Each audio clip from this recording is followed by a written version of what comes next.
Lieutenant General Sir John Moore, KB, was a British soldier and general, also known as Moore of Corunna. He is best known for his military training reforms and for his death at the Battle of Corunna, in which he defeated a French army under Marshal Soult during the Peninsular War. After the war, General Sarrazin wrote a French history of the battle, which nonetheless may have been written in light of subsequent events. He continued, "Whatever Buonaparte may assert, Soult was most certainly repulsed at Corunna, and the English gained a defensive victory, though dearly purchased with the loss of their brave General Moore, who was alike distinguished for his private virtues and his military talents." Early years. John Moore was born in Glasgow, the son of John Moore, a doctor and writer, and the older brother of Admiral Sir Graham Moore. He attended Glasgow High School, but at the age of 11 joined his father and Douglas, the young 16-year-old 8th Duke of Hamilton, his father's pupil, on a grand tour of France, Italy and Germany. This included a 2-year stay in Geneva, where Moore's education continued. Military and political career 1776–98. He joined the British Army in 1776 as an ensign in the 51st Regiment of Foot, then based in Minorca. He first saw action in 1778 during the American War of Independence as a lieutenant in the 82nd Regiment of Foot, which was raised in Lanarkshire for service in North America by 8th Duke of Hamilton. From 1779 to 1781 he was garrisoned at Halifax, Nova Scotia. In 1779, he distinguished himself in action during the Penobscot expedition in present-day Maine, when a small British detachment held off a much larger rebel American force until reinforcements arrived. After the war, in 1783, he returned to Britain, and in 1784 was elected to Parliament as the member for Lanark Burghs, a seat he held until 1790.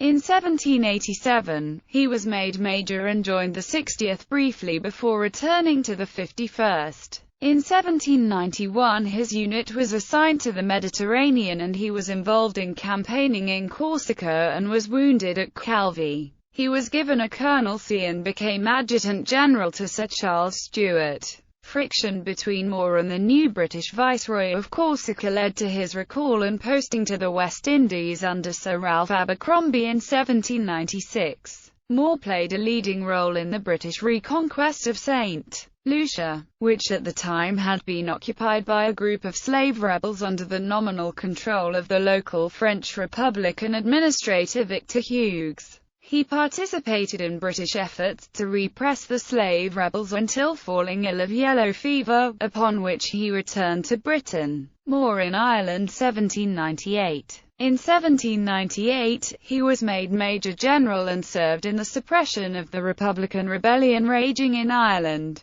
His personal intervention was credited with turning the tide at the Battle of Foulksmills on 20 June, and he regained control of Wexford town before the ruthless General Lake, thereby possibly preventing its sacking. Although the rebellion was crushed with great brutality, Moore stood out from most other commanders for his humanity and refusal to perpetrate atrocities. Moore in military training. In 1799, he commanded a brigade in the expedition to Egmont-op-Zee, where the British force was badly defeated and he himself was seriously injured. He recovered to lead the 52nd Regiment during the British campaign in Egypt against the French, having become colonel of that regiment in 1801 on the death of General Cyrus Strappard. He returned to the UK in 1803 to command a brigade at Shorncliffe Army Camp near Folkestone, where he established the innovative training regime that produced Britain's first permanent light infantry regiments. He had a reputation as an exceptionally humane leader and trainer of men. It is said that when new buildings were being constructed at the camp and the architect asked him where the paths should go, he told him to wait some months and see where the men walked, then put the paths there. Sir John Moore Barracks at Winchester, home of the Army Training Regiment, is called after him. Sir Arthur Bryant wrote,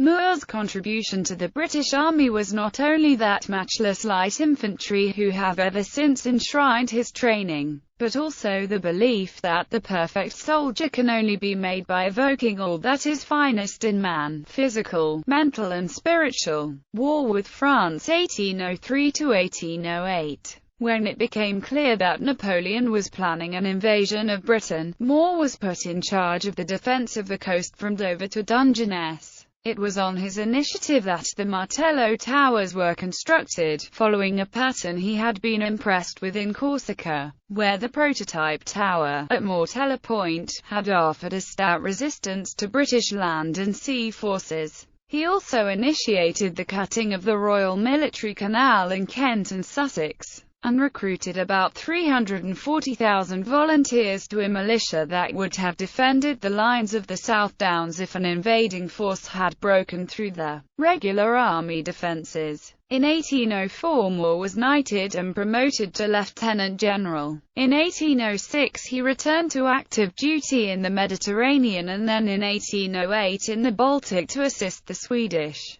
Disagreements with Gustavus IV led to his being soon sent home, where he was ordered to Portugal. Spanish War 1808–09. Moore took command of the British forces in the Iberian Peninsula following the recall of Harry Burrard of Lymington, Hugh Dalrymple, governor of Gibraltar from November 1806 to August 1808, and Arthur Wellesley, later Duke of Wellington, who all faced an inquiry over the Convention of Sintra on the French troops' evacuation from Portugal. When Napoleon arrived in Spain with 200,000 men, Moore drew the French northwards while retreating to his embarkation ports of A Coruña and Vigo. Moore established a defensive position on hills outside the town, while being guarded by the 15th Hussars, and was fatally wounded at the Battle of Coruña, being struck in his left breast and shoulder by a cannon shot, which broke his ribs, his arm, lacerated his shoulder and the whole of his left side and lungs. He remained conscious and composed throughout the several hours. Like Lord Nelson, he was mortally wounded in battle, surviving long enough to be assured that he had gained a victory. He said to his old friend Colonel Anderson, "You know, I always wished to die this way. I hope the people of England will be satisfied.